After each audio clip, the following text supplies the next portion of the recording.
Hey guys, tonight we begin with something very strange, the medieval mindset that still quietly runs our life. So before you get comfortable, take a moment to like the video and subscribe, but only if you genuinely enjoy what I do here. And let me know in the comments where you're tuning in from and what time it is for you. It's always fascinating to see who's joining us from around the world. Now, dim the lights, maybe turn on a fan for that soft background hum, and let's ease into tonight's slightly ridiculous journey together. You probably think the 9-to-5 schedule came from the Industrial Revolution, from clever Victorian men in waistcoats calculating the perfect number of working hours before employees started dying. But no, it came from monks. Back in the Middle Ages, monks were the only people organised enough to tell time, and irritating enough to make everyone else follow it. Their lives ran on a sacred, endless loop of bells. Morning bells, midday bells, bells for prayer, bells for eating, bells for regretting that you became a monk. It was less a spiritual journey and more a divine alarm system with extra guilt. The day was divided into what they called canonical hours: matins, lauds, prime, terce, sext, none, vespers, and compline, which sounds less like prayer times and more like rejected Harry Potter spells. At every interval, monks would stop whatever they were doing to chant, kneel, or stare blankly into eternity. It wasn't about efficiency. It was about obedience. You weren't supposed to think. You were supposed to synchronize with God, the abbey, and whoever was in charge of the bell tower. And yes, there was always that monk who rang it 2 minutes early just to watch the world burn. Then, over the centuries, the world outside caught the contagion. Towns scheduled their markets by church bells. Guilds used them to mark work hours. And eventually factories copied the system wholesale, minus the praying, plus screaming managers. When the Industrial Revolution rolled in, someone basically said, let's take the monastic routine, remove the faith, and add paperwork. And thus, the modern workday was born. The monks at least got silence, wine, and a robe that doubled as pyjamas. You get fluorescent lights and Slack notifications. Even your lunch break has roots in monastic timekeeping. The sext hour, when monks pause to pray and maybe sneak in a snack before continuing their divine spreadsheets. So next time your alarm goes off at 7 a.m.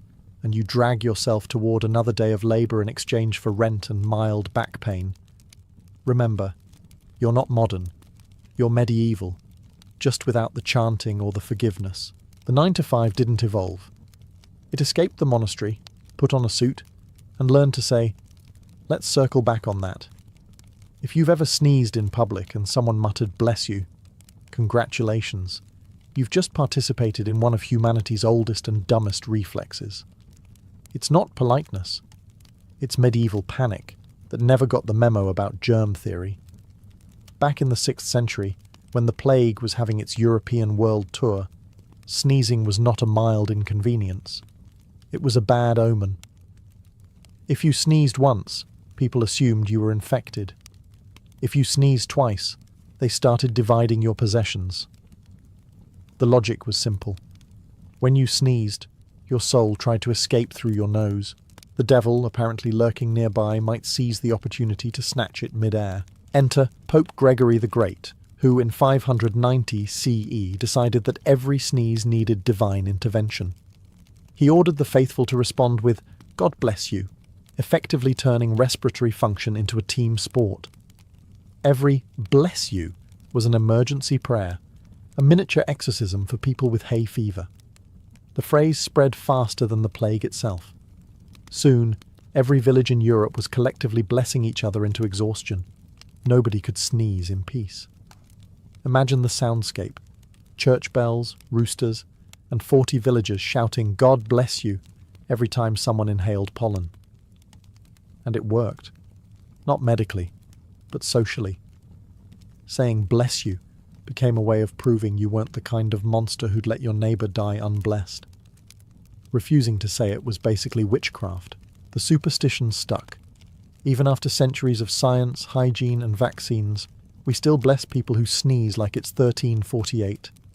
No one believes their soul's escaping anymore, but we still panic at the sound of nasal explosions. Meanwhile, the only thing truly escaping during a sneeze is 100,000 droplets of bacteria at 100 miles per hour, directly into your face. And nobody blesses you for that. So next time someone sneezes and you instinctively mumble, "Bless you," just know you're reenacting a medieval ritual invented to keep Satan out of someone's sinuses. You're not being polite. You're participating in a 1,000-year-old mass delusion. And somehow, it's still considered good manners. The next time you twirl spaghetti or politely stab a piece of chicken, remember, in medieval Europe, that simple act would have gotten you labelled as a heretic. Yes, the fork, that harmless little utensil in your cutlery drawer, was once considered a tool of Satan. It arrived in Western Europe around the 11th century, carried by wealthy Byzantine nobles who used small, golden versions to eat dainty bites of food without getting their hands dirty. Logical, right? Wrong. The church immediately had a meltdown. Clergymen declared that using a fork was an insult to God, because, according to them, the Almighty had already provided the perfect eating tools, fingers. The idea that someone might prefer metal over flesh apparently bordered on blasphemy. One famous case involved a Byzantine princess who married into the Venetian royal family. She brought her gold forks with her, and the local priests lost their collective minds. When she died of the plague shortly after, the clergy smugly declared that her death was divine punishment for daring to use a shiny pronged stick instead of her God-given digits. For centuries, Europeans continued to eat with their hands like cavemen in fancy clothes. Even Renaissance nobles hesitated to use forks because it seemed unnatural. Knives and spoons were fine. One stabbed, one scooped, both biblical enough. But the fork? The fork had vibes. Ironically, people also started dying of foodborne illness because, shockingly, dirty fingers aren't hygienic. But no amount of dysentery could out-argue the church's logic. God made hands. Ergo, use them. It wasn't until the 17th century, when Italy's fashionable elite decided forks were elegant, that the rest of Europe caved.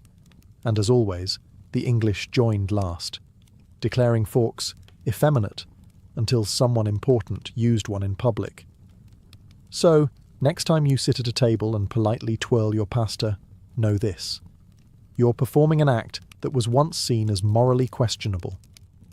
The medieval church fought against sanitation, elegance, and table decorum, and lost.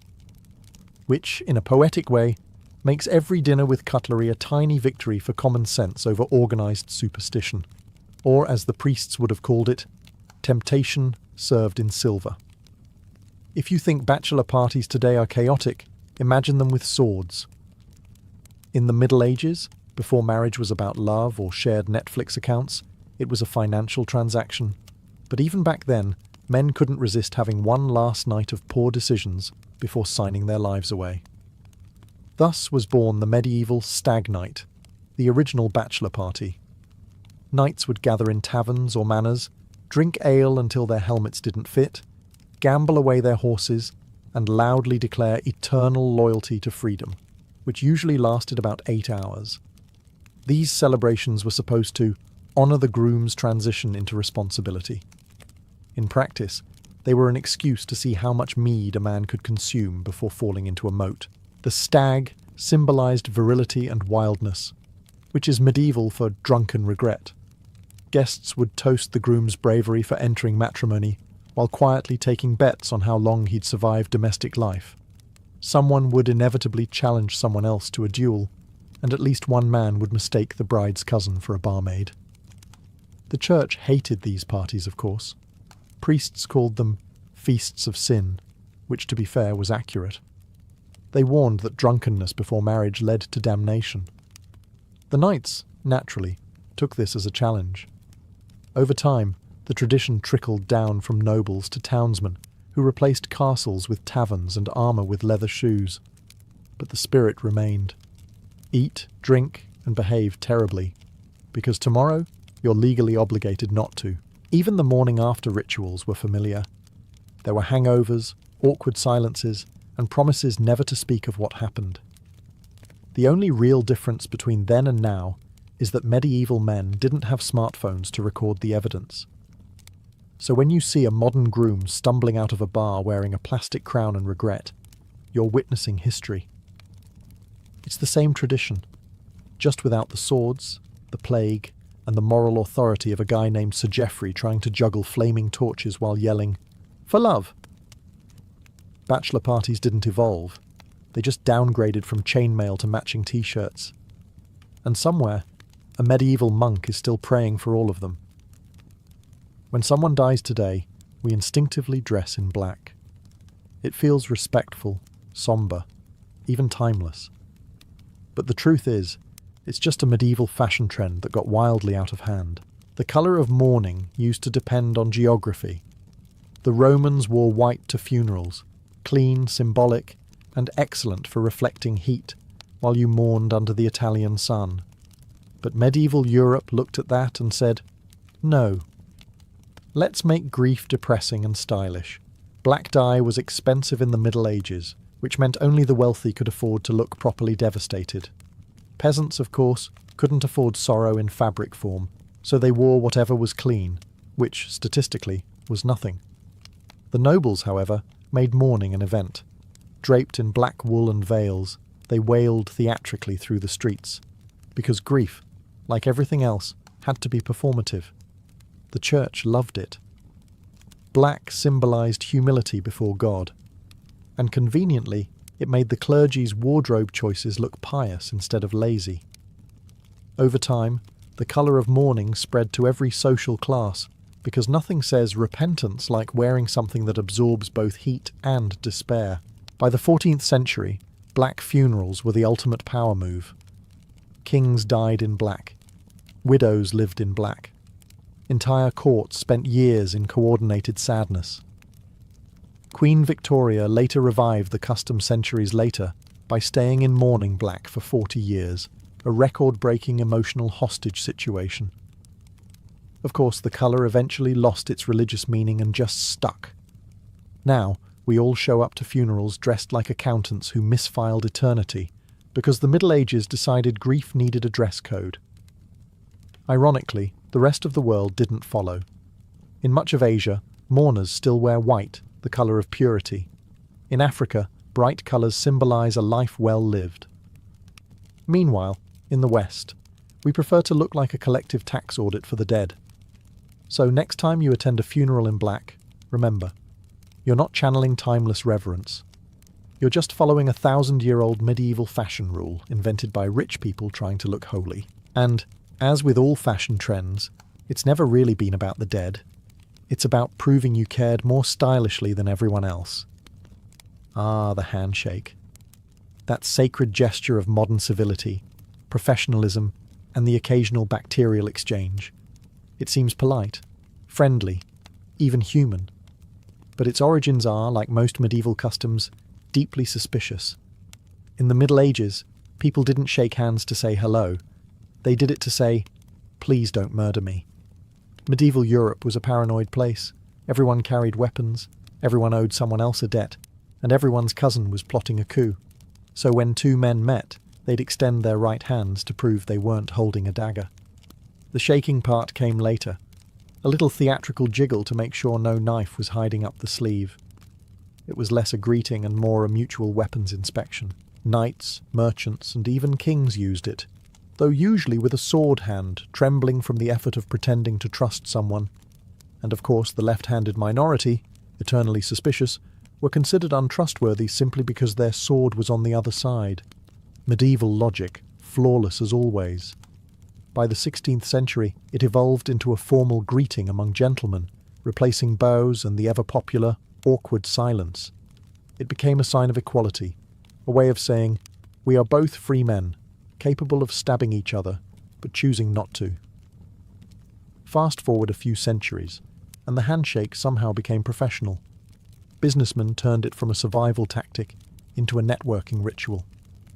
The same gesture once used to ensure neither party was hiding a blade now seals multi-million-dollar deals, which, let's be honest, are just the modern version of duels, only slower and with lawyers. Even the pandemic couldn't kill it. Doctors warned us to stop shaking hands, and humanity collectively said, No, we'd rather risk plague than look rude. A very medieval mindset, really. So the next time someone grips your hand too tightly at a meeting, remember what they're really saying. I come in peace. For now. The handshake isn't a symbol of trust. It's a fossil from an age when trust could get you stabbed. And given how business still works, maybe it hasn't changed that much after all. If you've ever been told to chew with your mouth closed, don't talk while eating, or stop licking the knife. Congratulations. You're practicing ancient survival techniques invented by medieval people who were tired of dying from dinner. See, table manners didn't start because someone wanted to appear elegant. They started because medieval dining was horrifying. Picture a long wooden table covered in greasy trenchers, basically edible plates made of stale bread, with everyone using the same knife, the same bowl, and the same fingers. You didn't have your own utensils. You had hope. There were no napkins either. The standard etiquette was to wipe your hands on the nearest dog or neighbour. Monks complained about guests wiping their greasy fingers on scripture. And yes, there were rules against spitting on the table, which implies someone had to invent that rule the hard way. By the 13th century, disgust finally evolved into etiquette. Manuals began circulating. Books like The Book of the Civilized Man, which taught you not to scratch yourself while eating, blow your nose in the tablecloth, or examine your teeth with the knife. These were actual instructions, meaning they weren't obvious at the time. The upper class quickly turned hygiene into hierarchy. Peasants could eat with their hands, but nobles used manners to prove superiority, a sort of social fencing match using spoons instead of swords.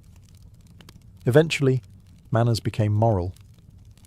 The church decided that proper behaviour at the table reflected a clean soul, because nothing says holiness like daintily slurping soup while believing in witchcraft. By the Renaissance, dining had turned from survival to performance. Banquets were less about eating and more about demonstrating that you weren't a barbarian. It was Instagram culture, but with trenchers. And yet, those same medieval rules are still with us. Don't burp, don't pick, don't shout. You're not doing them to look polite. You're doing them because, in another timeline, not doing them could have gotten you dysentery. You probably think the weekend was a modern invention, a triumph of labour unions, productivity science, or enlightened bosses who valued rest. Nope, it was invented by medieval peasants who wanted to stop working long enough to drink, pray, and occasionally remember what sunlight looked like. In the Middle Ages, there was no concept of a weekend. You worked until your body broke, then you worked slightly more. But the Church, in its infinite mercy, decided people should occasionally rest, not for health, of course, but to attend Mass and avoid sinning unsupervised. The church calendar was packed with feast days, sometimes up to 100 per year. These were religious holidays honouring obscure saints, the Virgin Mary, and occasionally events that sounded suspiciously like excuses for parties. Each feast day meant a day off work, free food, and the legal right to drink before noon. The nobility complained that peasants had too many holidays. One medieval bishop famously grumbled that the people work 1 day and rest 3. It's possibly the first recorded instance of a manager complaining about employee productivity. As the centuries passed, the Reformation trimmed the fat, literally cancelling dozens of saint days for being too fun. The Puritans, in particular, were horrified that people enjoyed resting, so they pushed for a stricter system. 1 mandatory day of rest, Sunday, which is how the Lord's Day slowly turned into your modern lazy day. Then came the Industrial Revolution. Factory owners noticed that overworked, miserable labourers kept breaking things, including themselves, so they reluctantly reintroduced rest days. Saturday afternoons were added later when someone realised workers who weren't exhausted made fewer accidents, like falling into machinery. By the 20th century, the 2-day weekend had become official. 1 day for God, 1 day for hangovers. So the next time you collapse into bed on a Saturday night, remember, you're enjoying a tradition born from medieval religion, refined by Protestant guilt, and perfected by capitalism's need to make you love Monday again. The weekend wasn't given to humanity out of kindness. It was a holy compromise between sin, survival, and scheduling. And somehow, we're still thanking God for it. When you slide on a wedding ring today, you're not just declaring eternal love, you're reenacting a medieval property exchange. In the Middle Ages, marriage wasn't about romance. It was an economic transaction with decorative vows. Love came after the paperwork, usually followed by regret and joint land management. The ring wasn't a symbol of devotion, it was a receipt. The origin of the ring goes way back to ancient Egypt, where circular bands symbolized eternity. The idea travelled through Rome, where men gave rings to women as proof of ownership. By the time it reached medieval Europe, the church realized this was excellent PR, a symbol of faithfulness that doubled as a legal shackle. The ring was placed on the fourth finger of the left hand because people believed a vein of love, the vena amoris, ran directly to the heart. This was complete nonsense. Medieval science also thought headaches came from demons and that leeches had medical degrees. But the myth stuck, mostly because it sounded poetic enough to justify the expense of gold. Weddings themselves were barely religious until the church got involved. Before that, it was common law. You said, "I do," in front of witnesses, shook hands, and boom, legally married. The church saw a business opportunity. Soon, only unions blessed by clergy were valid, and rings became mandatory props. And don't be fooled. Those early rings were rarely worn by men. For centuries, the ring was a one-way symbol, a woman's visible sign of possession, not partnership. Husbands didn't start wearing them until the 20th century, when World War II soldiers began sporting rings to remember their wives, or remind everyone they were taken, even overseas. Now, the wedding ring is everywhere. A tiny halo of metal that supposedly represents love, trust, and eternity, until someone forgets it on the bathroom sink. So when you glance at that band of gold, remember what it really means. Not eternal romance, not divine blessing. It's a medieval merger agreement that survived every cultural collapse since the Crusades. You're not wearing a symbol of love. You're wearing a 900-year-old contract with better branding. In the Middle Ages, the average person's home made a modern studio apartment look like Versailles. Walls? Optional. Doors? Overrated. Privacy? A myth. Most people lived in single-room houses shared with family, animals, and whatever spirits were haunting the rafters. The medieval idea of personal space was, please stop stepping on the chicken. But then came fabric, that miraculous technology that could hide things without building new walls. Curtains started as practical objects, heavy drapes to keep out drafts, flies, and nosy neighbours. But soon they evolved into social statements. Nobles began hanging thick embroidered curtains around their beds, not just for warmth, but for dignity. These bed hangings were like portable bedrooms, creating the illusion of privacy in a hall filled with servants, snoring relatives, and the occasional bard. If you were wealthy enough, your bed had curtains so grand they could double as stage sets. Some even had inner curtains, privacy from your own spouse, apparently. Guests slept in the same room, sometimes the same bed, so if you wanted to change clothes, pray, or cry dramatically, curtains were your only line of defence. Peasants caught on eventually, using whatever rags they could find to partition their homes. Hanging a blanket between you and the pigsty suddenly felt luxurious. Curtains became the medieval equivalent of noise-cancelling headphones, mostly symbolic, mildly effective. Over time, the concept spread. Privacy became a social aspiration. By the Renaissance, curtains were everywhere, on beds, walls, windows, and egos. The wealthier you were, the thicker your drapes, and centuries later we still do it. We draw our curtains at night as if we're hiding from the Inquisition, not the neighbour's porch light. We buy blackout curtains, thermal curtains, and privacy shears.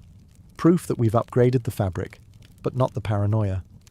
So next time you close your curtains before bed, remember, you're reenacting a medieval ritual to protect yourself from judgment, gossip, and cold air.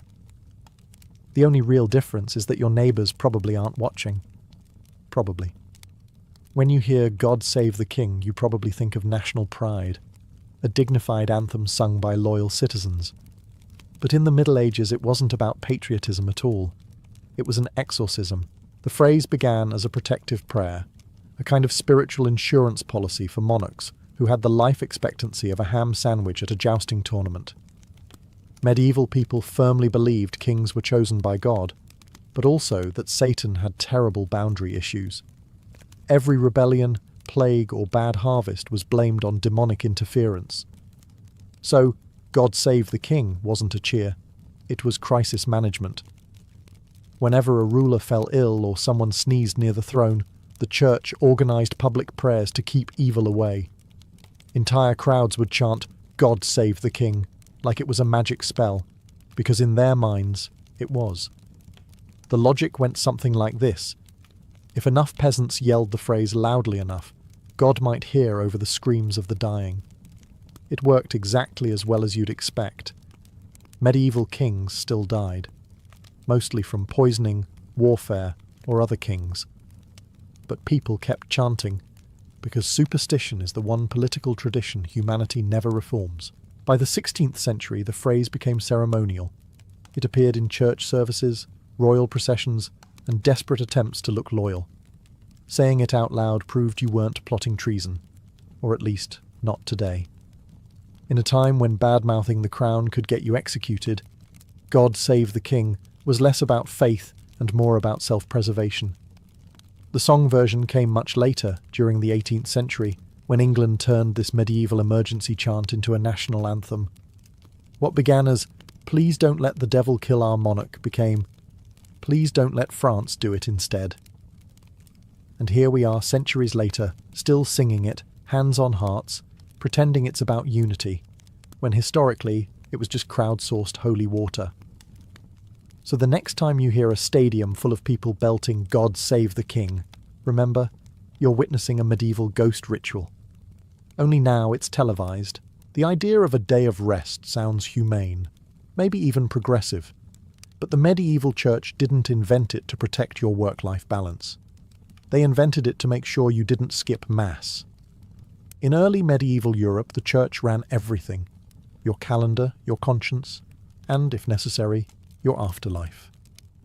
So they declared Sunday a sacred rest day, not because peasants needed a break, but because priests needed an audience. If you were caught working on a Sunday, you weren't breaking labour law, you were offending God. This wasn't a minor HR infraction, it was eternal damnation. Imagine explaining that in confession. "Forgive me, Father, for I weeded my garden during Vespers." The rule was clear: no ploughing, no weaving, no blacksmithing, and definitely no selling things, unless of course the church wanted to sell indulgences. That was fine, miraculously fine. Sermons warned that anyone who ignored the Lord's Day risked divine punishment. And because medieval Europe adored horror stories, there were plenty. One legend told of a man who tried baking bread on a Sunday. The dough turned into snakes. Another farmer sharpened his scythe and promptly dropped dead. The moral: God had opinions on your weekend hobbies. Naturally, enforcement was inconsistent. Lords and nobles still worked when they wanted, because divine law, much like modern policy, didn't apply to management. The peasants, meanwhile, were threatened with hell for trying to survive. When the industrial age arrived, people rediscovered the Sunday rule and rebranded it as family time. Employers called it moral, workers called it barely enough. And despite 1,000 years of progress, the logic stayed medieval. You rest, not because you deserve to, but because someone holier, richer, or louder said so. Today, most of us spend Sundays resting by doing unpaid labour, laundry errands and worrying about Monday. It's not quite holy, but it's traditional. So next time you feel guilty for checking email on a Sunday, relax. You're not defying God. You're just honouring the medieval legacy of working when you're technically not supposed to. And if your boss emails you about it, tell them your dough just turned into snakes. When someone calls you sir or ma'am, it feels polite, respectful even. But in the Middle Ages, those words didn't mean I respect you. They meant I recognize you could legally have me executed. Titles of address were the linguistic armor of feudal Europe. Society was basically a human pyramid with kings at the top, peasants at the bottom, and everyone else crushed somewhere in between. Calling someone sir, short for sire, from the old French seigneur, was how you acknowledged that they owned your land, your livelihood, and possibly your spine. It wasn't optional either. If you met a noble and forgot to bow or failed to use their title, it wasn't a social faux pas, it was a crime. Etiquette manuals from the 14th century actually warned that a man of low estate must speak to his betters with reverence under pain of correction. Correction, of course, being medieval for public humiliation and light beating. Women had their own version, madam, short for madame, literally meaning my lady. That wasn't affection. It was ownership language. It told everyone that this woman belonged to a social class above yours, usually because she belonged to an actual man above yours. Over time, the titles softened. The nobles lost their fiefdoms, and sir and ma'am trickled down the hierarchy until they became meaningless courtesies. Today, we use them for cashiers, customers, and people who block the grocery aisle. Small verbal nods to a social order that technically doesn't exist anymore, but emotionally still does. Americans use them to sound polite. The British use them to sound superior. And in the South, sir and ma'am can mean anything from genuine respect to the verbal equivalent of a slap, depending on tone. It's linguistic evolution in action, feudal submission repackaged as customer service. So the next time someone calls you sir or ma'am, remember, you've just been addressed like a medieval landlord. You didn't earn authority, you inherited vocabulary.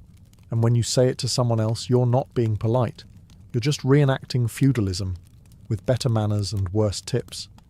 If you've ever waited in line for a permit, signed a form that needed 3 other signatures, or emailed someone just circling back, you owe that experience to the Middle Ages. Bureaucracy, humanity's favourite way to look organised while doing absolutely nothing, was a medieval invention. Back then, kings couldn't run kingdoms alone. They needed literate people who could write down who owed taxes, who owned land, and who had been executed recently. Thus, the first clerks appeared, men in robes with quills, ink, and a supernatural ability to make small problems take forever. The Church perfected it. Every tithe, sin, confession, and miracle had to be recorded, stamped, and filed in triplicate. Medieval monasteries were the original offices, candle-lit cubicles filled with unpaid interns called novices. Their handwriting was exquisite, their morale was not. By the 12th century, royal administrations joined in. England's kings employed armies of scribes to record every cow, fence, and human soul in the realm. The result was the Domesday Book, history's first database, though slightly less searchable. It was meant to organise the kingdom. It mostly organised confusion. Soon, every government in Europe copied the idea. If something existed, it needed a form. Property disputes spawned scrolls longer than marriages. Births, deaths, and taxes all required signatures, seals, and witnesses. Losing your paperwork was practically treason. The real genius of medieval bureaucracy was its ability to create work for itself. For every law, you needed a record. For every record, a clerk. For every clerk, another clerk to check the first one's handwriting. It was a perfect self-sustaining ecosystem, a paper-based perpetual motion machine powered entirely by frustration. Fast forward to the modern world, and nothing has changed. We've swapped parchment for PDFs, quills for keyboards, and seals for email signatures, but the spirit remains. You still need permission to do things no one actually understands. So next time you're stuck on hold, or filling out a form that asks for the same information 5 times, take comfort in knowing you're part of a 1,000-year-old tradition. Medieval kings had scrolls. You have spreadsheets. Both are equally meaningless, but at least yours has a submit button. If you think outrage culture was invented on Twitter, you clearly haven't met a medieval villager with spare time and access to a church bell. The Middle Ages ran entirely on moral panic. There was no news cycle, no trending tab, just priests' rumours, and the occasional goat acting suspiciously. One person saw a comet, another blamed the local widow for it, and suddenly half the town was on fire. Back then, society didn't need proof. It needed someone to blame. Drought, witches, illness, witches. Bread didn't rise, definitely witches. It was a one-size-fits-all explanation for everything that went wrong. And if no witches were available, heretics or foreigners would do nicely. The church fueled this with industrial efficiency. Panic was good for attendance. If you could convince people that sin caused plagues and heresy caused earthquakes, they'd tithe more. Call it medieval crowdfunding for divine protection. Inquisitors travelled from town to town, purging corruption, which mostly meant asking leading questions until someone confessed to dancing with the devil. Public hysteria was entertainment too. Witch trials were community events. People brought snacks. The same folks who cheered at executions would spend the next morning praying for mercy. A perfect balance of guilt and spectacle. And let's be honest, not much has changed. We just replaced the gallows with comment sections and the torches with Wi-Fi. Someone makes a mistake, everyone piles on, and by sunset, there's digital shouting, moral superiority, and no actual solutions. The same rhythm, just with better spelling. Medieval panic kept order through fear. Modern panic keeps engagement through algorithms. Both make you feel righteous while achieving nothing. It's a tradition so resilient it survived plagues, printing presses, and the Enlightenment, and still thrives every time someone says, "I can't believe you'd post that." Renaissance Rome was meant to be the beating heart of holiness, a city where saints prayed, pilgrims wept, and divine light bathed every corner.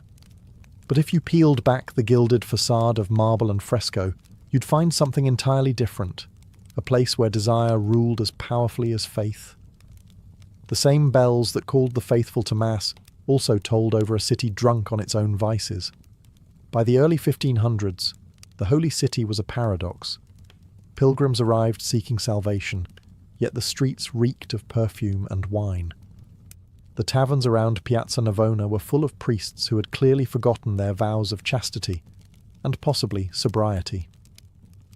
Noblemen strutted in velvet doublets, while courtesans leaned from their balconies, laughing as the church bells rang. Even confession, meant to cleanse the soul, became an erotic ritual whispered behind latticed screens. Everywhere you looked, temptation was sponsored by the very institutions meant to suppress it. Monks dabbled in alchemy and spent more time brewing aphrodisiacal potions than copying scripture. Nuns exchanged love letters hidden in the pages of psalters. Bishops hosted banquets that would make the pagan emperors blush, complete with roasted peacock, dancing girls, and wine that never seemed to stop flowing. And at the centre of it all stood the Vatican itself, the fortress of morality, or so it claimed. The papal palace was draped in virtue by day, but at night its corridors flickered with candlelight and laughter. Servants swore they saw mistresses slip through secret doors, and rumours spread of cardinals fathering more children than they could count. Rome, the city of saints, had turned itself into a Renaissance version of Las Vegas, if Las Vegas charged indulgences and quoted scripture while doing it. Yet, no one seemed truly scandalized.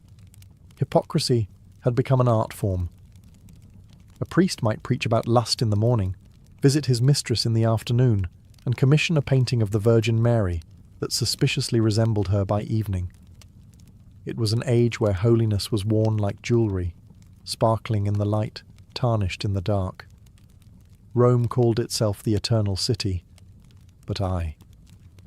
At the peak of the Renaissance, the Vatican was less a monastery and more a royal court, complete with drama, ego, and scandal worthy of a soap opera. The Pope wasn't just God's representative on earth. He was often the richest, most powerful man in Italy, and sometimes the most corrupt.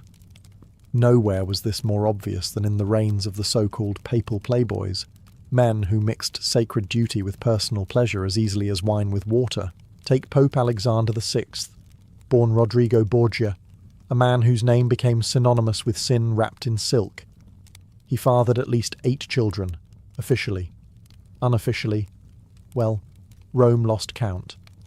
His mistress, the beautiful Vanozza dei Cattanei, lived openly in a palazzo near the Vatican, while his other lover, Giulia Farnese, was called the Pope's concubine by half of Europe. And while he preached virtue, his son Cesare Borgia carved a trail of blood across Italy, and his daughter Lucrezia was whispered to poison her lovers at banquets. The Borgias didn't hide their vices. They flaunted them in velvet robes embroidered with the family crest. But Alexander wasn't alone in his spiritual flexibility. Pope Julius II, nicknamed the Warrior Pope, spent more time wearing armour than vestments, leading armies instead of prayers. He was known to swear like a soldier and commission art like a king. Michelangelo's frescoes in the Sistine Chapel were, ironically, funded by a pontiff who had fathered at least one illegitimate daughter. Meanwhile, Pope Leo X from the Medici family treated the papacy like a Florentine bank account, throwing parties so lavish that even Roman nobles blushed. For these men, indulgences weren't just a church doctrine, they were a lifestyle. Their banquets mixed cardinals, courtesans, poets and painters, all swimming in gold and gossip. The Vatican treasury was drained not by crusades, but by carnival masks and mistresses. And yet, the faithful kept donating, believing the Pope to be the moral anchor of the world. Rome's streets knew better. When a new Pope was elected, the people didn't ask for his holiness. They bet on his lovers. The church had become a theatre of sin dressed in silk and incense. Behind every holy decree lay a heartbeat, lusty, ambitious, and entirely human. If the popes were the kings of sin, then the courtesans of Rome were its queens. They were not the back-alley kind, but the glittering elite, the so-called cortigiane oneste, honest courtesans. Honest, of course, in the same way a wolf is honest about wanting sheep. These women could quote scripture in one breath and recite Ovid in the next, wearing gowns that could bankrupt a cardinal and jewellery that probably already had. One of the most infamous was Imperia Cognati, known simply as La Divina Imperia. Her name alone struck awe and fear in noblemen. She entertained cardinals, artists and ambassadors in salons perfumed with incense and scandal. She wasn't just a beauty, she was an intellectual, a woman who could dismantle a bishop's argument about virtue while sipping Venetian wine. When she died, the city mourned her as if she were royalty. Even the clergy sent flowers, pretending it was out of Christian charity rather than fond memory. Then came Tullia d'Aragona, poet, philosopher, and rumoured lover of half the Vatican secretaries. Tullia wrote essays defending women's right to pleasure, something that made priests choke on their communion wafers. Her home became a gathering place for artists and thinkers, where discussions about theology somehow always circled back to the topic of lust. These women navigated the dangerous game of Roman society like seasoned diplomats. In a city ruled by men who preached purity but practiced indulgence, courtesans became the most cunning players. They knew every secret, every affair, and every whispered promise made in candle-lit confessionals. A well-placed word from a courtesan could ruin a career or ignite a papal feud. And they weren't just tolerated, they were necessary. When diplomacy failed, Rome sent not soldiers, but smiles. Noble women lived under surveillance, but courtesans moved freely, their charms serving as unofficial ambassadors. Behind their painted lips and jewelled corsets, they held the true intelligence network of the Renaissance. Ironically, these sinners often showed more wit and dignity than their supposed moral superiors. They played the system that oppressed them and turned it into an art. While priests chased them in secret and poets immortalized them in verse, the courtesans of Rome proved that power didn't always wear a mitre. It sometimes wore a veil of silk. While priests and popes made headlines with their excesses, noblewomen of Renaissance Rome cultivated their own brand of scandal, one far more discreet but no less daring. These women lived in marble palaces gilded with virtue, yet their hearts and letters burned with passion. Marriage in their world was a political contract, not a romantic union. So, When a duchess found herself chained to a dull husband twice her age, the natural solution was a confessor, one who listened very carefully and on occasion stayed the night. Among the whispered legends was Vittoria Colonna, celebrated poet and widow of a nobleman who died on the battlefield. Her piety made her a darling of Rome's religious circles, yet her friendship with Michelangelo raised eyebrows that never truly lowered. Their correspondence, filled with spiritual longing and poetic tenderness, walked the razor's edge between divine love and forbidden desire. The Church called it Platonic. Rome called it obvious. Others were far less subtle.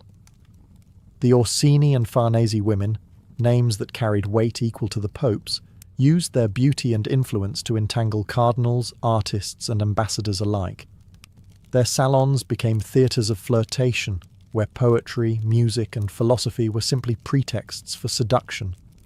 Affairs were conducted with coded letters, saintly portraits that concealed miniature love notes, and the occasional pilgrimage that conveniently led to a lover's villa outside the city walls. But discretion was survival. If a nobleman's indiscretion could be excused as vigorous temperament, a woman's could be punished with exile, or worse. That didn't stop them. Many noblewomen mastered the art of looking holy while living wickedly. They went to confession daily, ensuring their sins never piled up too high, and dressed modestly in public, while hiding embroidered bodices beneath their cloaks. Behind every painted virgin on a palace wall, there was a story of guilt and hunger. And while the Vatican thundered about purity, Rome's noblewomen wrote sonnets about passion. They knew the game: sin quietly, repent beautifully, and never get caught. In a city where men wielded power in public, women learned to wield it in private. And often, their whispers in the dark echoed louder than any sermon from the pulpit. Art was Rome's most respectable disguise for desire. Beneath the halo of divine inspiration, painters and sculptors filled chapels with visions that were less about heaven and more about flesh. The Renaissance brought a revival of the human form, and artists embraced it with an enthusiasm that occasionally forgot where beauty ended and blasphemy began. Take Raphael, Rome's golden boy. His frescoes glowed with serenity, but behind the serenity lay a man famously incapable of resisting temptation. His muse, La Fornarina, was a baker's daughter whose curves inspired half his Madonnas. She became his obsession, his hidden partner, and, depending on who you asked, the true model for the Virgin Mary herself. When Raphael died young, rumours spread that it wasn't from fever but from exhaustion after a night of overzealous artistic study. Michelangelo, in contrast, wrestled with guilt as much as marble.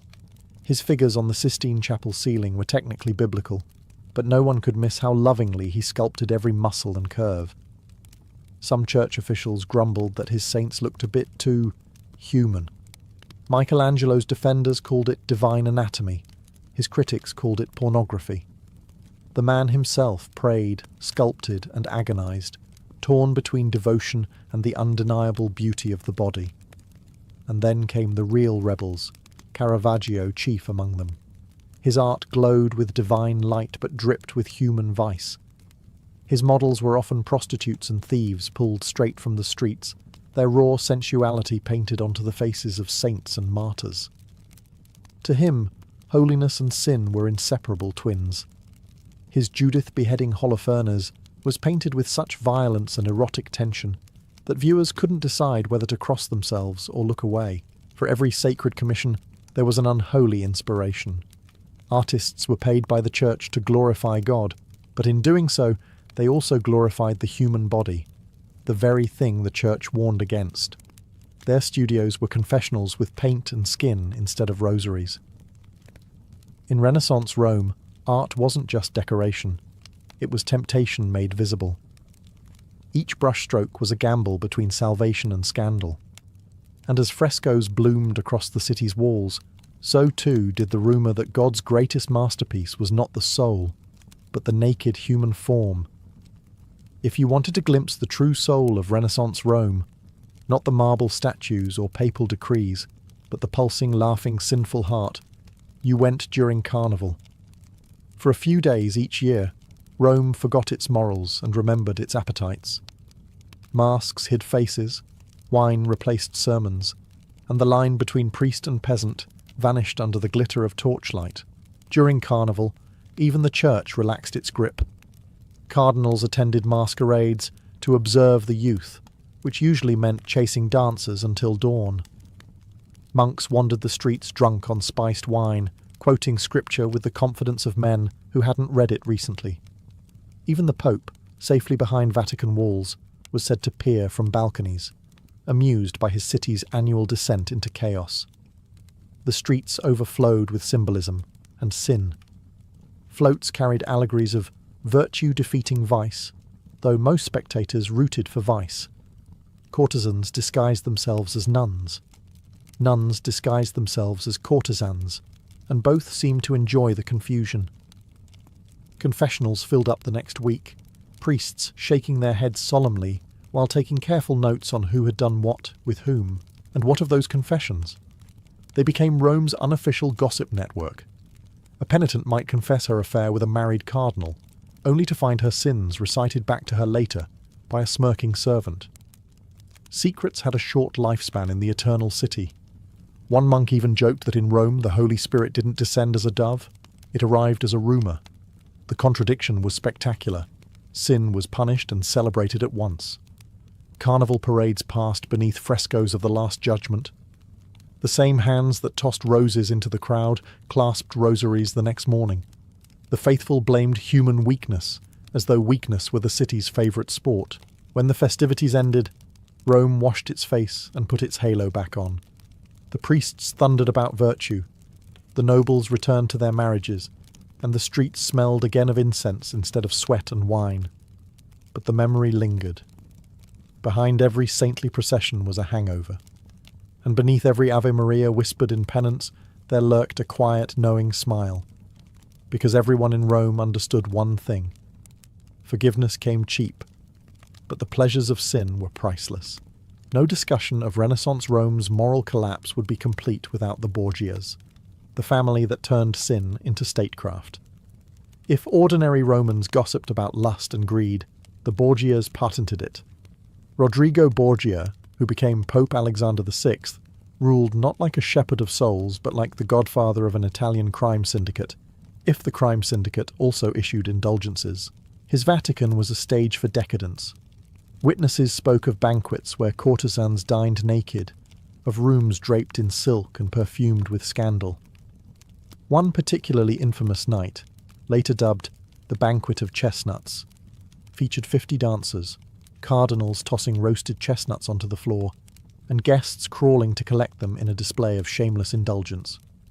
Whether the story was exaggerated hardly mattered. Rome believed it, and that was enough. Rodrigo's children were the real proof of his dual legacy.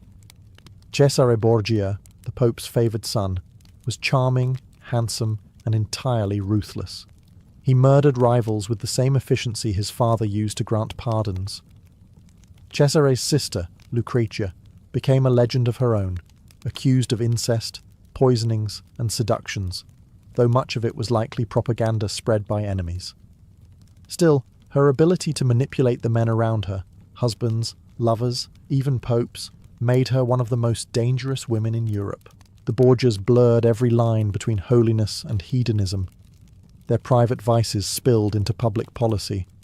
Cardinals were appointed through bribery, sins were forgiven for gold, and marriage alliances were sealed with sheets instead of signatures. Rome had seen corrupt popes before, but never one who treated the papacy like a family business. Yet, in their defence, the Borgias were simply more open about what everyone else was doing in secret. While other families hid their excess behind Latin sermons, the Borgias wore theirs proudly, gilded and perfumed. They transformed the Vatican into both a brothel and a battlefield, depending on the day. When Alexander VI finally died, ironically after a banquet, Rome sighed in relief, but also in admiration. He had been a sinner, yes, but an unforgettable one. His reign left the church stained, his name cursed, but his legend immortal. In Renaissance Rome, the Borgias proved a timeless truth. in the right hands, sin could be the ultimate power. For all its outrage and sermons, the Church in Renaissance Rome was not merely a victim of sin, it was its enabler. The hierarchy thundered against lust from the pulpit, but behind those marble walls, coin purses clinked louder than conscience. Every indulgence sold, every absolution granted, was part of a grand economy of forgiveness. You could sleep with your mistress, confess it the next morning, and walk out spiritually spotless, so long as your donation was generous. This wasn't hypocrisy, it was business.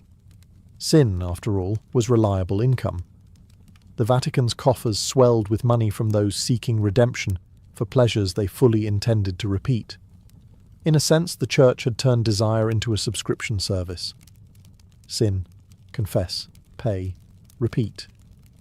Even the printing of indulgence certificates became a thriving industry. Monks who should have been illuminating Bibles were instead tallying receipts. Cardinals owned vineyards, lent money, and maintained luxurious estates stocked with servants and lovers. One bishop famously had so many illegitimate children that locals nicknamed his palace the House of the Lord and his extended family. And yet, these same men presided over inquisitions and moral trials, condemning peasants for sins that were practically Vatican traditions. When voices of reform began to rise, monks whispering that the Church had lost its soul, they were silenced or exiled. It was dangerous to accuse God's representatives of acting like merchants. Still, rumours of papal indulgence and debauchery spread faster than any decree. Even the faithful began to smirk when priests warned against temptation. They'd seen too many sermons end at the local tavern. The irony was divine. The more the Church preached against sin, the more it depended on it. Without lust, greed, and guilt, half of Rome's economy, and the other half of the Vatican's, would collapse overnight. Some tried to reform the system from within. A few honest friars denounced the corruption, only to be ignored, reassigned, or mysteriously found ill. Others simply accepted that Rome's holiness was theoretical at best. As one weary priest wrote in his diary, "We do not live in the city of God, but in the city God pretends not to see." And so, under 1,000 candles and painted saints, the Church continued its divine performance, half prayer, half indulgence, wholly human. By the end of the Renaissance, Rome had perfected the art of pretending to be holy. Every street corner boasted a shrine, every family a confessor, and every sinner a polished excuse. Virtue was no longer a condition of the soul, it was a costume. The city wore it proudly, stitched with silk, pearls, and just enough incense to mask the stench of hypocrisy. Men strutted into church with prayer books in one hand and love letters in the other. Women crossed themselves at Mass while discreetly meeting their lovers' eyes 2 pews away. Artists painted angels with the faces of their muses. Popes commissioned altarpieces to atone for the feasts they'd hosted the night before. Everyone in Rome was a performer, and the theatre was divine. The clever ones understood the game. You didn't have to be virtuous, you just had to look virtuous. A tear at confession, a generous donation to the poor, a pious expression when someone mentioned sin. Reputation was the currency of the city, and everyone guarded theirs with more care than their soul. If you sinned discreetly, you were human. If you were caught, you were damned. Even morality itself became fashionable. Religious relics were traded like jewellery, pilgrimages became social events, and charity was the Renaissance version of public relations. When noblemen sponsored new churches, it wasn't for salvation, it was for status. A fresco of the Last Judgment could cleanse your legacy faster than 1,000 prayers. The Vatican called it faith, Rome called it strategy. And yet, amid all this duplicity, there was something almost poetic. The city was corrupt, yes, but alive. Passion and hypocrisy danced together in perfect rhythm, giving birth to art, architecture, and ideas that still captivate the world. For every sin whispered in the dark, a masterpiece was born in the light. In the end, Renaissance Rome was not simply wicked, it was human. It showed the world that the holiest men could desire, that the most pious women could dream, and that beauty could grow from the soil of corruption. The Eternal City survived its scandals because deep down it never sought perfection. It sought immortality. And in that pursuit, even sin became sacred. You weren't born into fame. You were born into dust and horse sweat. The stables were your cradle, the sound of hooves your lullaby. In the Roman world, charioteers didn't come from noble bloodlines. They came from chains. Most aurigae were slaves, prisoners of war, or poor freedmen with more scars than coins. But that didn't matter. Because in the Circus Maximus, even a slave could become a god, if he survived long enough to cross the finish line. From the moment you could walk, you learned to run alongside the horses. They were your only teachers, impatient, powerful, and merciless. The trainers barked orders, whipped reins, and told you the truth every boy dreaded to hear. The sand will drink your blood before the crowd ever remembers your name. But you didn't listen. You had a hunger sharper than fear. Every morning began before dawn. You'd shovel dung, brush manes, and carry buckets until your arms trembled. And when the trainers weren't looking, you'd sneak into the empty track, feeling the silence of the circus as if it were watching you. You'd imagine the stands filled with thousands of Romans, cheering, jeering, wagering everything they owned on your death or victory. It wasn't faith that kept you going. It was pride. Pride and the dream that, for a few blazing minutes, all of Rome would see you. The Circus Maximus was the beating heart of the empire, more powerful than any temple, louder than any Senate debate. 200,000 spectators, their voices thundering through the marble seats. Men screamed, women fainted, and fortunes were won or lost in the time it took to complete 7 laps. No other stage offered such madness, or such glory. At night, you'd lie awake in the stables, staring at the oil lamps flickering against the walls. Somewhere in the distance, the noblemen slept in villas. But here, among the smell of straw and sweat, heroes were made. You didn't know if you'd die beneath the hooves or rise above them. You only knew one thing. One day, they'd chant your name. Not as a slave, not as a servant, but as the master of the circus, the charioteer who tamed the storm. The stables were your world, hot, noisy, and always one mistake away from death. You served the factions, the racing teams of Rome, each as fierce as a legion. There were the blues and greens, the reds and whites, 4 colours that divided the empire more passionately than politics or war. Every Roman had a side, from slaves in the taverns to senators in togas. The circus wasn't just entertainment, it was religion. And you were about to be its priest. You began as a stable boy, a shadow among giants. You brushed horses until your hands blistered, fed them barley mixed with wine, and learned to read their moods the way a soldier reads an enemy. These weren't ordinary beasts.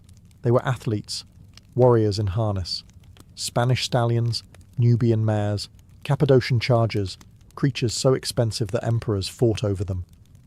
They were sacred and savage in equal measure. But danger bred discipline. Rival factions sabotaged each other constantly. Buckles loosened, harnesses cut, feed poisoned. A single accident could end a career, or a life.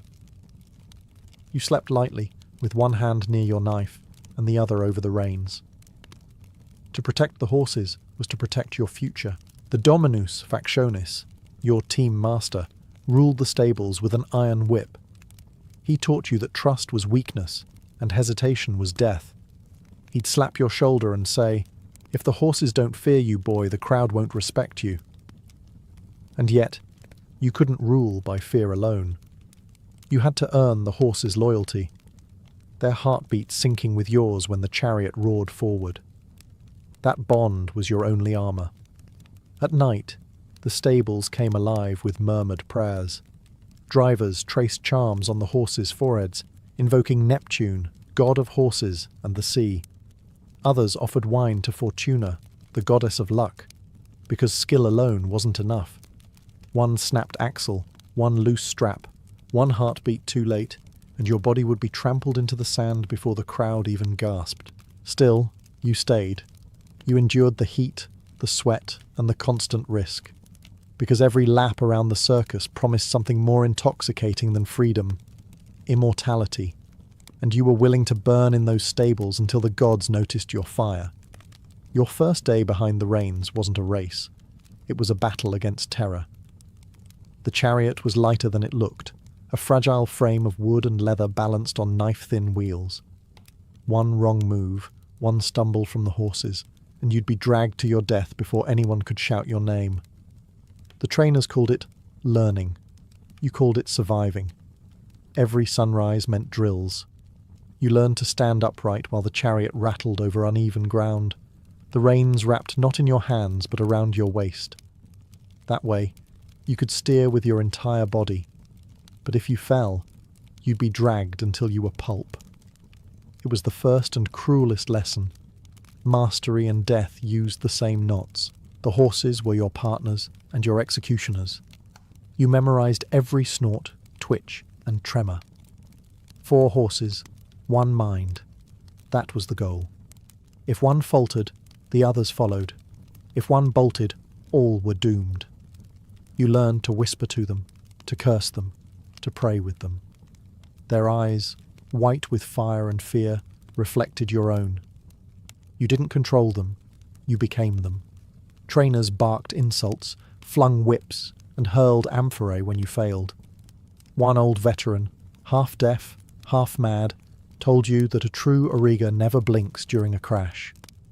You'll see splinters fly, blood spray, skulls crack, he said. But if you blink, boy, you'll miss your moment to live. He wasn't wrong. To simulate the circus, they'd unleash you into mock races, dust, shouts, and chaos. Rivals slammed into your chariot wheels, trying to splinter them. You learned to swing your whip not just at the horses, but at other drivers, striking their arms or faces. There were no rules in training because there were none in the arena. Survival was the lesson. By dusk, your muscles screamed, your hands bled, and your heart beat like a drum of war. But pain dulled, and something colder replaced it. A strange calm. You realized that fear was useless. The sand didn't care who lived or died. It only remembered who left their mark.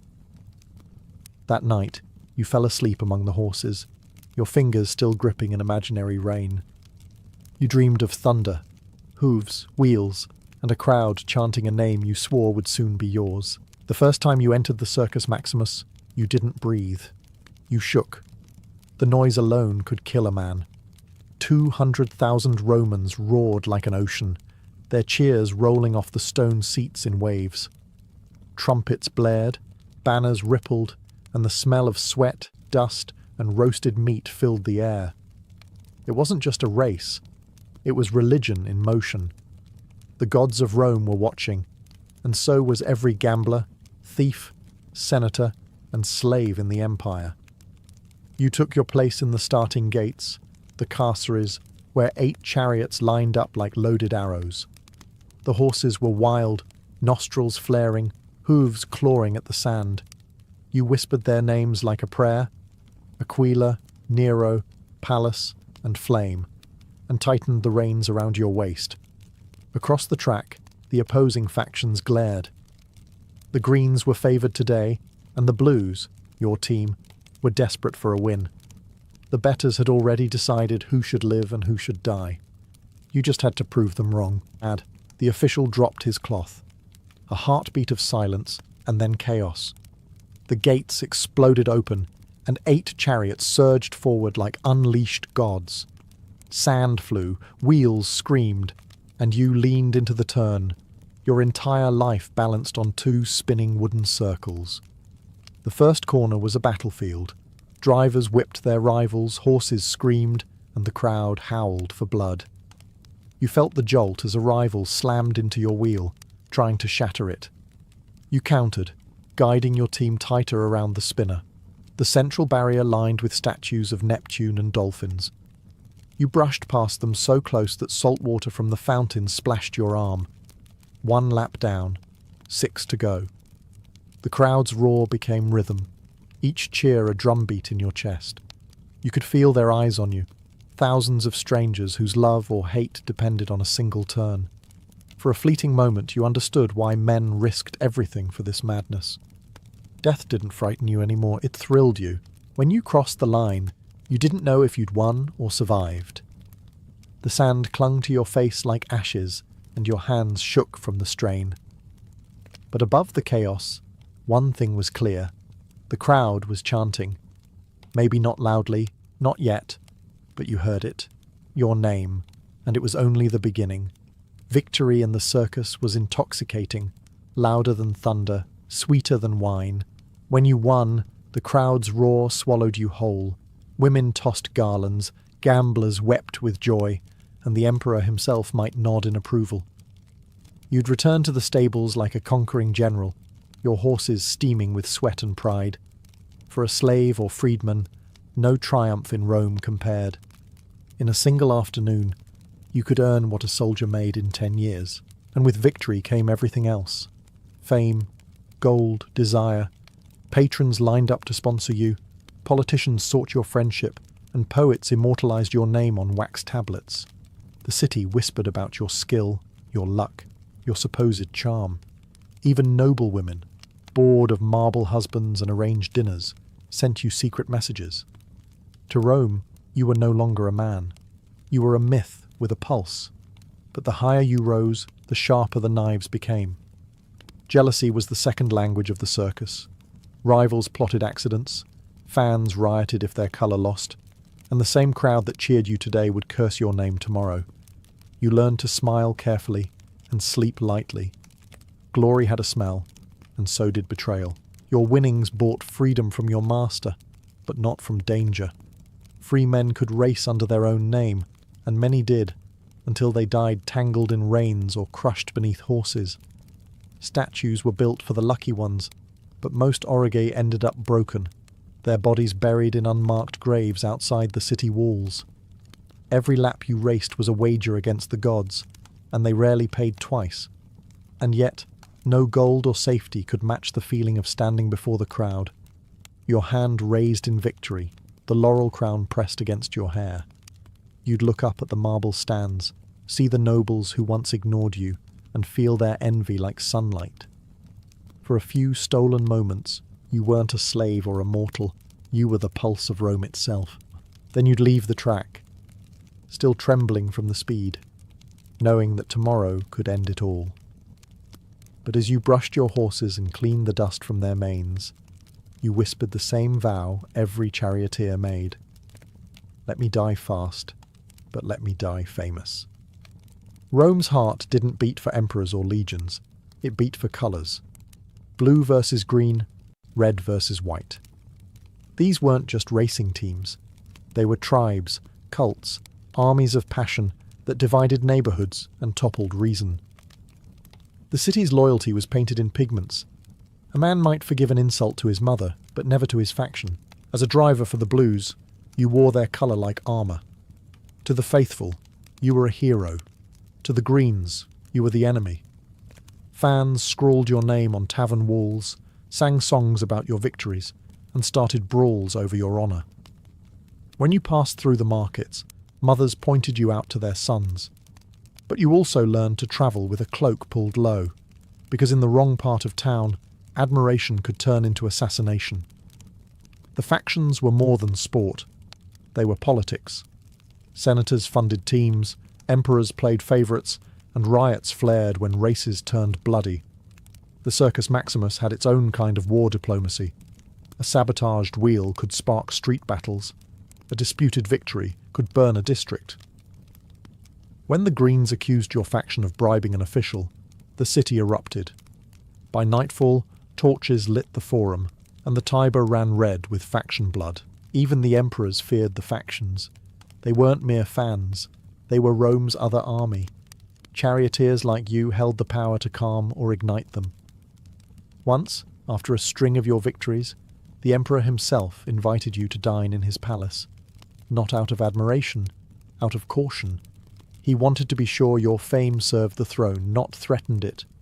You smiled, bowed, and toasted to Rome, pretending you didn't notice his guards tightening their grips. But among the rivalries, there was one face that haunted you, your counterpart in green, a charioteer named Felix. He was fast, brutal, and fearless. The crowd called him the Serpent. Each race between you wasn't a contest. It was war. You'd meet eyes at the starting line, each knowing only one would leave the circus alive that day. The colours, the cheers, the glory, it was all blood and illusion. Rome didn't love its heroes, it devoured them. And as long as the crowd demanded danger, the circus would feed them. One crash, one corpse, one colour at a time. The circus was beautiful from the stands, but from the chariot it was a slaughterhouse. Death came quick, loud, and merciless. One snapped wheel, one frightened horse, and you were done. The Romans even had a word for it, naufragium, a shipwreck, because that's what a crash looked like. Wood splintering like waves, bodies flung into the air, and screams swallowed by the crowd's roar. You saw your first one at 16. The driver ahead of you misjudged the turn around the Spina. His wheel clipped the barrier, shattered, and sent his chariot spinning. The horses panicked, dragging him by the reins as his body bounced across the sand like a broken doll. You smelled the blood before you saw it. The crowd erupted, not in horror, but in ecstasy. Death was their favourite finish line. Every race was a gamble with fate. You learned to watch for the warning signs, the flicker in a horse's gait, the wobble of a rival's wheel, the tension in the reins. You trained yourself to react faster than thought, to steer by instinct when reason would freeze. The circus punished hesitation. A good charioteer died quick. A great one learned to make death his ally. The crashes were worse near the meta, the turning posts. Drivers fought for the inside lane, where victory lived and disaster waited. You hugged the curve so tight you could feel the marble scrape your axle. Too wide, and you'd lose the race. Too tight, and you'd join the wreckage. There was no in-between, only glory or ruin. Sometimes, when a crash happened behind you, the screams faded beneath the pounding of hooves. You never looked back. To survive, you had to be ruthless.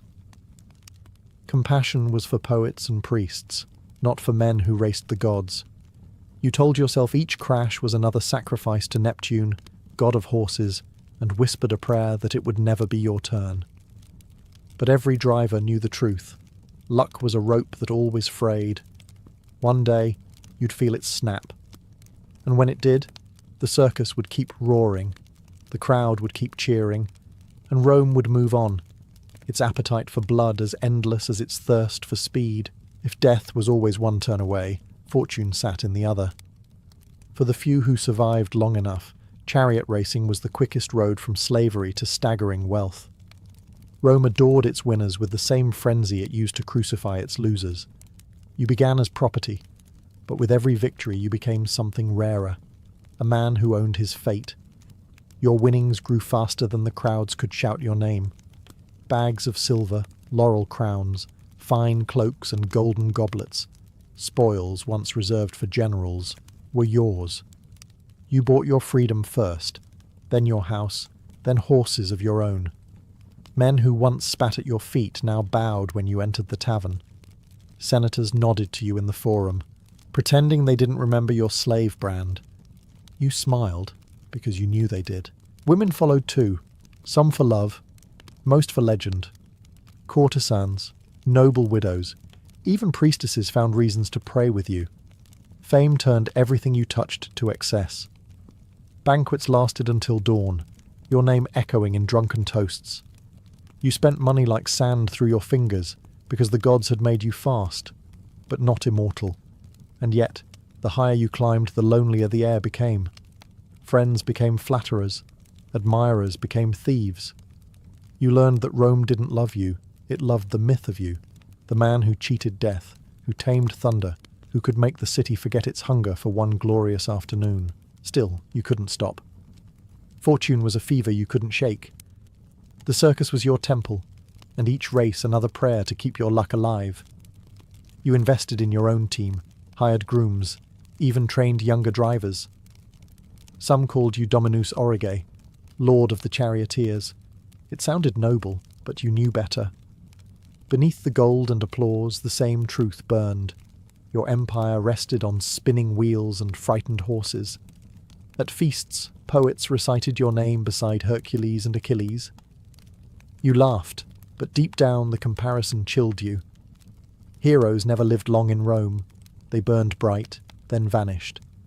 And you knew that one day, whether by age, accident, or envy, the circus would take back everything it had given.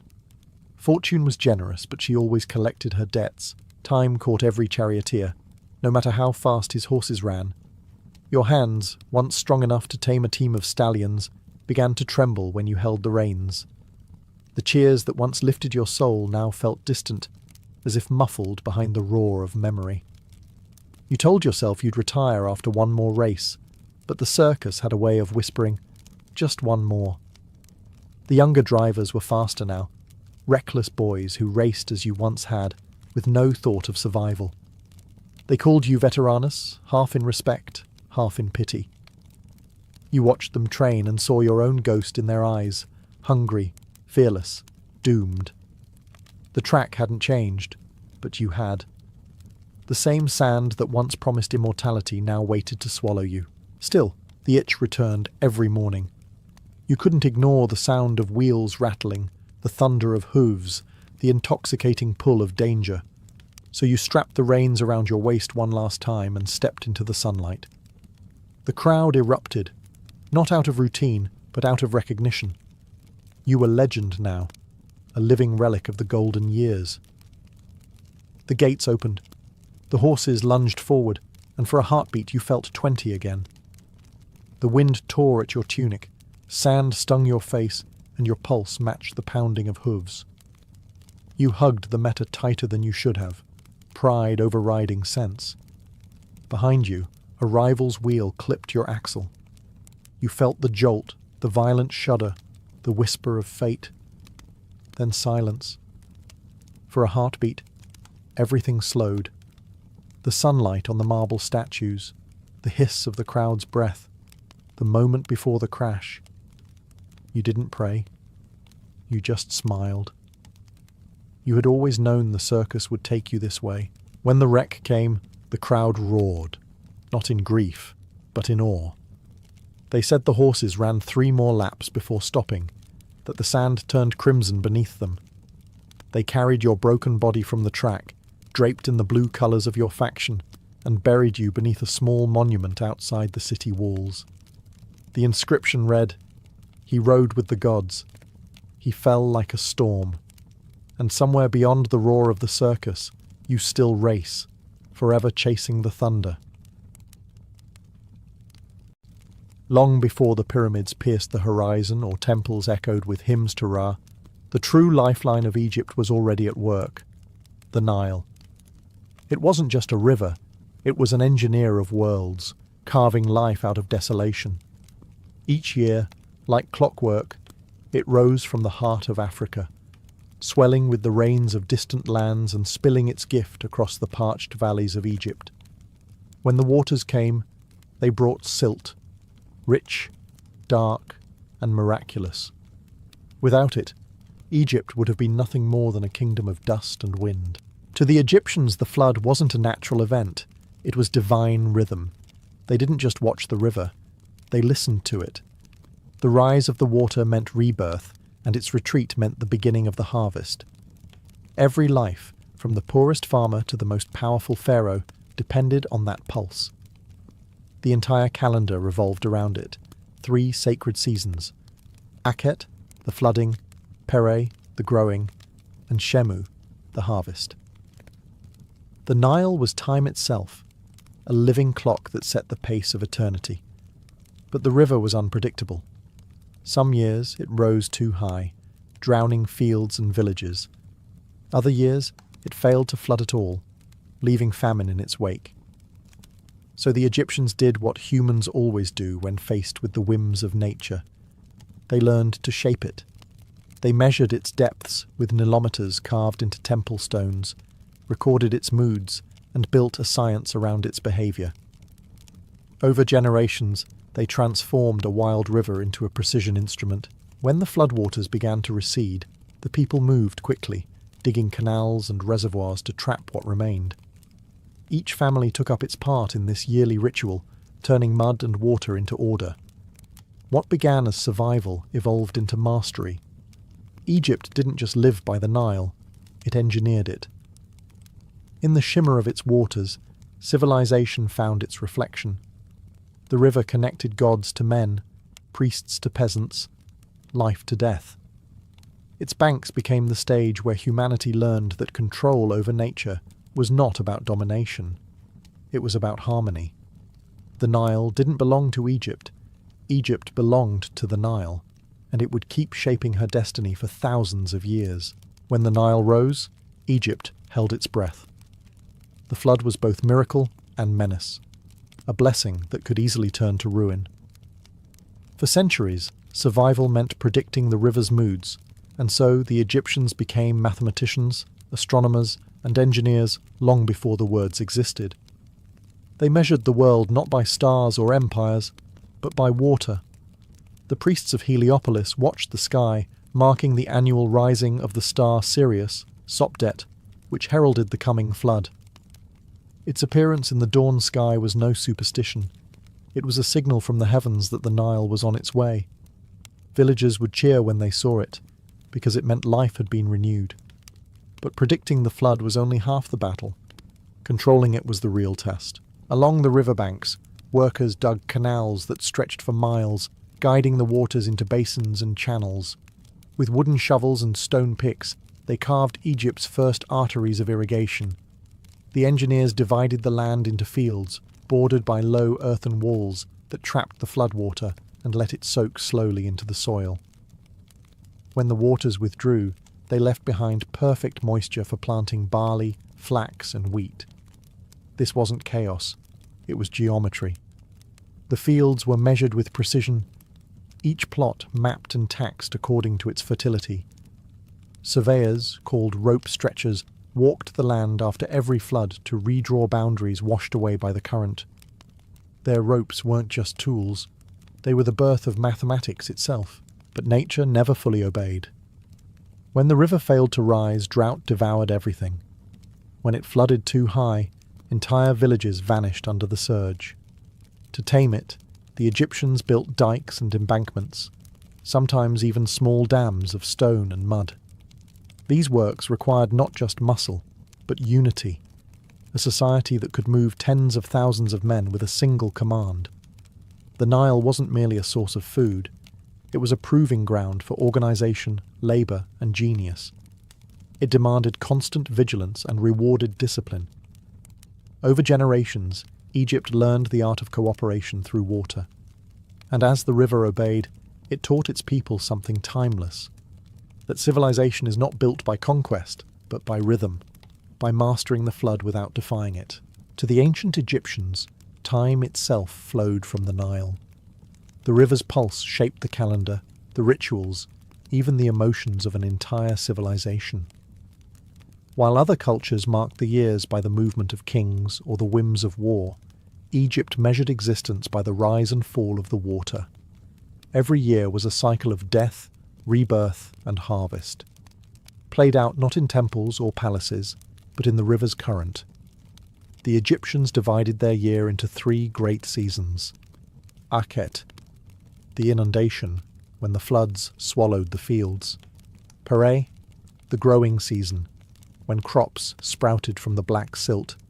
And Shemu, the harvest, when the earth gave back what the Nile had promised.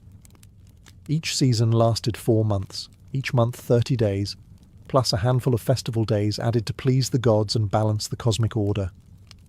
The rhythm was mathematical, but its meaning was spiritual. When the star, Sopdet, Sirius, rose in the eastern sky just before dawn, it signaled the start of Akhet. Priests at temples along the river watched for it with sacred precision. They believed this shining herald was the goddess of the flood herself, her light awakening the sleeping Nile. It was the Egyptians' first astronomical prediction, a cosmic calendar that united heaven, earth, and water. Every village had its rituals to welcome the flood. Farmers sang to Hapi, the god of the Nile, offering bread and beer to ensure the waters rose just enough. Not too little to starve them, not too high to drown their homes. The flood's arrival wasn't just anticipated, it was celebrated like the return of a god. The flood calendar gave the Egyptians something no other early civilization possessed: predictability. They knew when to plant, when to harvest, when to store grain. The Nile turned chaos into order, nature into schedule, survival into tradition. Time, once wild and unknowable, now ticked with the certainty of a clock made of water. In the world beyond Egypt, seasons meant fear. But here, the people of the Nile faced the future with calm. They didn't resist the river's rhythm, they lived by it. In its steady heartbeat, they found eternity, measured not in years or rains, but in floods. The Egyptians didn't just wait for the Nile, they shaped it. Every canal, basin and reservoir was a thread in the grand tapestry of an engineered landscape. The early pharaohs understood that whoever controlled the water controlled the kingdom. Power flowed through ditches and dikes as surely as it did through thrones and crowns. The first canal builders were visionaries with shovels. Using only simple tools, wooden ploughs, baskets and copper adzes, they redirected the river's flow, carving channels through the desert like veins through a body. These canals turned the unpredictable flood into a predictable harvest, guiding water to fields miles from the main riverbanks. With every project, Egypt became less at the mercy of the Nile's moods and more the master of its rhythm. By the Old Kingdom, irrigation had become a state enterprise. Thousands of labourers worked under the watch of engineers and scribes, each basin measured and recorded. Canals weren't just practical, they were political. When a pharaoh ordered a new network of waterways, it wasn't only to feed his people, it was to prove his divine authority. The god-king didn't simply pray for floods, he commanded them. One of the earliest great works was said to be the Bar Yusuf, the Canal of Joseph. Whether myth or memory, it carried water from the Nile to the Fayum Depression, turning a barren basin into Egypt's oldest reclaimed farmland. Centuries later, it would still feed villages, a living monument to ancient hydrology. Even desert towns were bound by the flow. Irrigation transformed their economies and their loyalties. A canal that ran dry could ruin a province, while a well-timed diversion could spark a new settlement. Water became currency, and the pharaoh was its banker. Scribes documented every drop, carving tallies onto papyrus and temple walls. But canals also united Egypt. They became highways for trade, ferrying goods, ideas, and people between distant regions. The same water that grew wheat in the south carried granite for pyramids in the north. The Nile's veins stitched the nation together. Each channel was a statement of intent. Man cooperating with nature, not conquering it. Egypt's greatness didn't rise from conquest or gold. It flowed quietly in irrigation trenches, where sweat and engineering transformed survival into civilization. Behind every monument, every harvest, and every floodgate stood a quiet army of minds. The engineers, surveyors, and scribes who turned water into order. They weren't poets or warriors, but Egypt owed them everything. Without them, the Nile's blessings would have drowned or starved the land. With them, it became the most productive river valley on earth. The shaduf, a simple counterweighted lever, was one of their earliest triumphs. With it, a single farmer could lift buckets of water from canal to field, feeding crops by hand when the floodwaters had retreated. Later, the sakia, a water wheel powered by oxen, multiplied that effort. What began as manual toil evolved into mechanical rhythm. Egypt's first machines born from necessity, not luxury. But the real geniuses were the surveyors, known as the rope stretchers. After every flood, when boundaries vanished beneath the silt, they paced the fields with knotted cords, measuring anew. Their work wasn't guesswork, it was geometry. Angles, distances, and proportions were the tools of empire. The knowledge they gathered shaped both the fields and the foundations of temples and tombs. From water levels came symmetry, and from symmetry, civilization. Then came the scribes, the record keepers of the flood.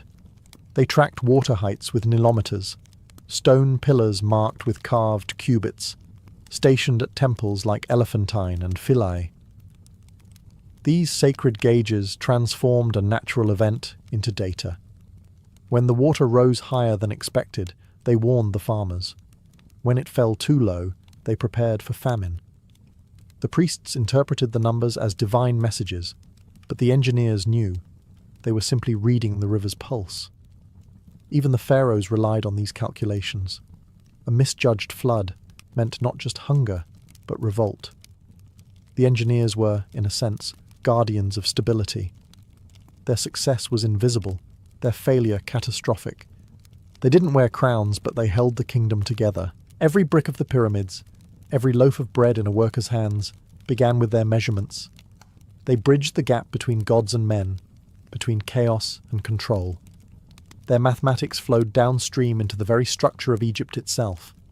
In a world ruled by divine order, they were the quiet priests of precision, the architects not of temples, but of life.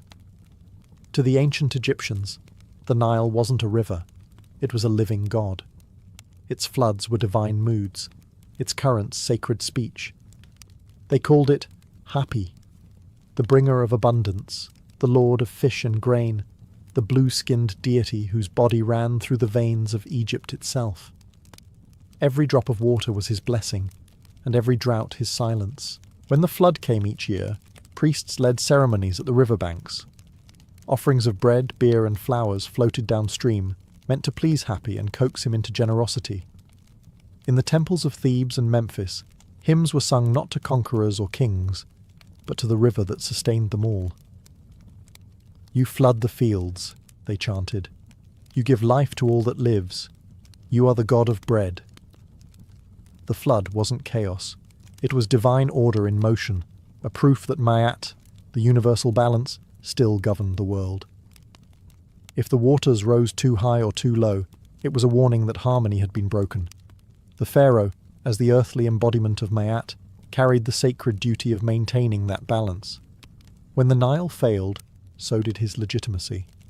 The river wasn't just water, it was politics, theology, and prophecy woven together. Yet the Egyptians didn't fear the Nile the way others feared their gods. They revered it with familiarity, almost tenderness. They painted Hapi as neither male nor female, but both, fertile, round-bellied, generous. He symbolized abundance without violence, creation without conquest. Even death was tied to his gift. When the flood receded, the rich black silt it left behind was called Kemet, the Black Land. It was from this word that Egypt took its ancient name. Festivals marked the inundation's arrival like the dawn of a new year. Children danced in the streets, farmers sang as they repaired their dikes, and priests announced the rising waters with drums and incense. For a few precious weeks, Egypt was united, not by ruler or war, but by water. The Nile's rhythm wasn't simply agricultural, it was spiritual architecture. Each rise and fall was a heartbeat in the body of a god, and through that god, Egypt found immortality.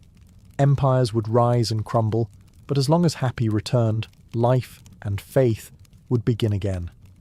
Every summer, as the Nile's floodwaters spread across Egypt, they carried a silent gift, fine, black silt. To the Egyptians, this was not mere mud. It was the river's voice, the language of creation itself. When the waters withdrew, they left behind a thin, glistening layer of life, rich with minerals from mountains far to the south. This black soil, Kemet, was the difference between feast and famine, between civilization and sand. The farmers knew its texture by touch alone.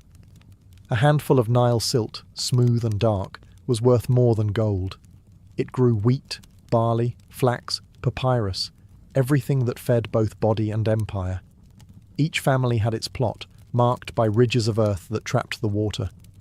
Once the floods receded, oxen ploughed the damp fields, and workers cast seeds into the gleaming mud. Within weeks, the land erupted into green, a miracle so regular it felt divine. Scribes recorded each year's yield, comparing it to the height of the flood. From these notes, patterns emerged. Low floods meant thin harvests and rising grain prices. Generous floods meant surplus and stability. Over centuries, this quiet observation became science. Egyptian farmers didn't just plant, they forecasted. They learned to listen to the silt, to read its weight, colour, and spread. The texture of the soil even shaped Egypt's cities. Villages rose on higher ground to escape the floods, while fields stretched in long ribbons along the riverbanks.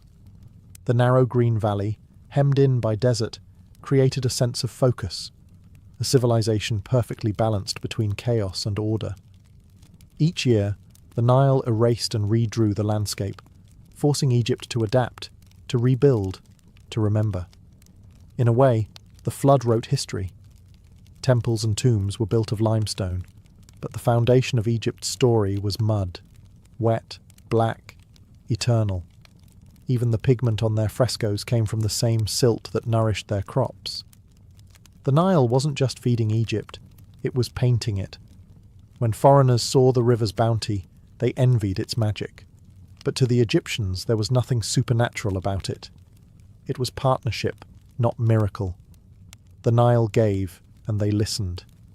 The silt was the handwriting of the gods, and Egypt learned to read it fluently, year after year. Controlling the Nile's gift required more than reverence.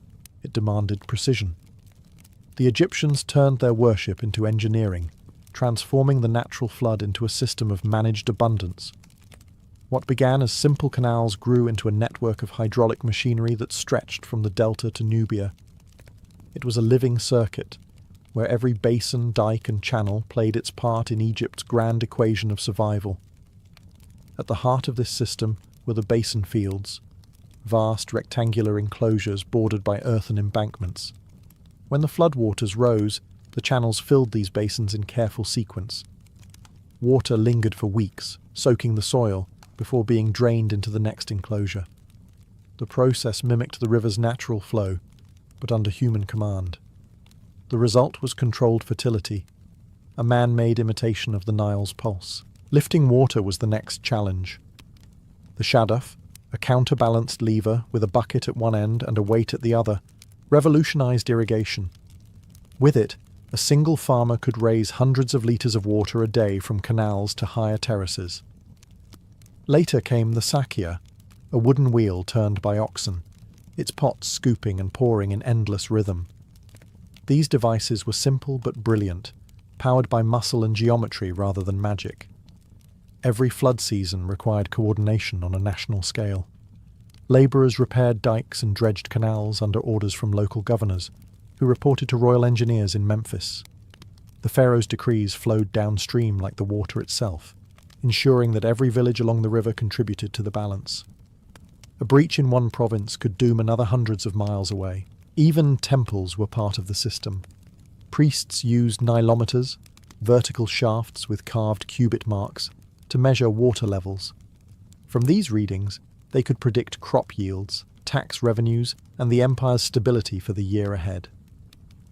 Science, religion, and politics converged at the waterline. The Nile's machinery wasn't made of bronze or stone. It was made of people. Tens of thousands worked in synchrony, guided by the river's tempo. Egypt's true marvel wasn't a pyramid or a sphinx. It was this invisible infrastructure, a civilization built not to fight nature, but to think like it.